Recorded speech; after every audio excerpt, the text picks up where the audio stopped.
সবাই অনেক ভালো আছে, তুমিও ভালো থেকো। আর শোনো, নিজের যত্ন নিবে কিন্তু। হ্যাঁ, আমি রাখছি। আমার বাসার সামনে না কোন ঘটনা করছে? হ্যাঁ আমাদের বাসার সামনে সাফিজ আঙ্কেল, সাগর আঙ্কেল দুজন আবার কি নিয়ে যেন মারামারি করছে। কি ব্যাপার, এত রাতে ওরা এখানে কি এমন করছে বলতো? কিছুই তো বোঝা যাচ্ছে না, মনে হয় গুরুতর বিষয়। হ্যালো, রানা রানা রানা। আরে বাবা কি বলবে বলো না, খালি রানা রানা বলছো কেন? রানা, দুইটা ঘটনা ঘটেছে, এখন কোনটা বলবো আগে সেটা বলো। তোমার যেটা ভাল লাগে সেটা আগে বলো। আরে আমার বাসার সামনে তোমার বাবা আর সাফিজ আঙ্কেল কি নিয়ে যেন ধাক্কাধাক্কি করছে। কি বলছো তুমি? আব্বু তো আমাকে বললো যে সে ঢাকায় যাবে। আরে না, আঙ্কেল তো আমাদের বাসার সামনে, আর সাফিজ আঙ্কেলের সাথে কি নিয়ে যেন কথা কাটাকাটি করছে। আর ভাইয়া, চঞ্চল ভাইয়া কি বলেছে জানো? আমি তো ওয়াশরুমে যাবো, সাংঘাতিক ইস্যু চেপেছে। হ্যাঁ, একটু চেপে রাখো না। আরে না রে বাবা, আমি 2 ঘন্টা ধরে চেপে আছি, আর পারছি না তো। তুমি 2 ঘন্টা যাবো চেপে রেখেছো কেন? গেমস খেলছিলাম। শোনো না, চঞ্চল ভাই কি বলেছে? ধরো রাখো না তোমার চঞ্চল ভাই, আমি আগে ইস্যু করে এসে আমার পেট ফেটে যাচ্ছে। তুমি লাইনে থাকো এখন। হ্যাঁ কি বলবে বলো? চঞ্চল ভাই বলেছে তারা নাকি প্রেমিকা নিয়ে ঝগড়া করছে। কি বলো তুমি? এই বয়সে? আর আমার মা কি বলেছে জানো? আমার মা আমাকে বলেছে তোর মুখে যেন আর জীবনে কোনোদিন প্রেমের কথা না শুনি। আরো কি বলেছে জানো? না বললে জানবো কি করে? আরো আমাকে বলেছে আমি যদি এবছর পরীক্ষায় ফেল করি তাহলে নাকি আমাকে বিয়ে দিয়ে দিবে।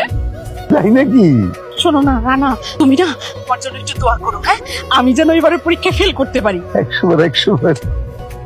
কথা বলবি না তুই সাবিত। রিয়া আমার, রিয়া আমার। আমি রিয়াকে তোর জন্মের আগে, আর আমি যেদিন থেকে রিয়াকে চিনি না সেদিন তো তুই চিন্তাই আসিসনি। রিয়ার সাথে শুধু আমাকেই মানায়, রিয়ার সাথে আমাকেই মানায়। তুই কি করে ভাবলি যে বানরের গলায় মুক্তার মালা ঝুলবে? রিয়াকে আমি আজকেই প্রপোজ করব। আমি এখন রিয়াকে প্রপোজ করব। রিয়ার জন্য আমি ঘর ছেড়েছি, দরকার পড়লে রিয়ার জন্য আমি গ্রাম ছেড়ে দেবো। তাতে তোর কি শালা? অবশ্যই আমার কিছু। রিয়া আমার, রিয়া আমার। কিসের তোর রিয়া? একদম ফাটা ফেলবো তোকে। তুই কিসের? তুই চিনিস আমাকে? রিয়া তক্তা ছুটিয়ে ফেলবো আমি। তোমাকে সারা বাড়ি খুঁজে পাচ্ছি না, আর তুমি এখানে এসে সাগর ভাইয়ের সাথে মারামারি করতেছো। আরে দেখেন ভাবি, দেখেন কার সাথে আপনি সংসার করছেন। হ্যাঁ, একটা চরিত্রহীন, একটা নির্লজ্জ এখানে এসে কিনা রিয়ার জন্য পাগলামি করছে।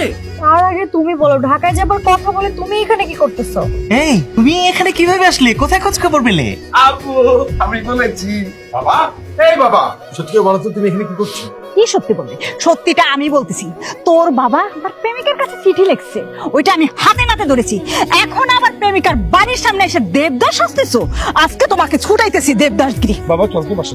রকি, সে বাসায় যেতে পারবে না। তুমি কিন্তু প্রত্যেকটা মানুষের সামনে আমার অপমান করতেছো। অপমানে কি দেখছো তুমি? সামিহা, তুমি বাসায় চলে যাও, আমি বাসায় চলে যাবো। তুমি আমার কাছে মিথ্যা বলছো। আজকে তুমি বাসায় যেতে পারবে না। রানা, বাবাকে রেখে চলে আয়। রকি, জি মা।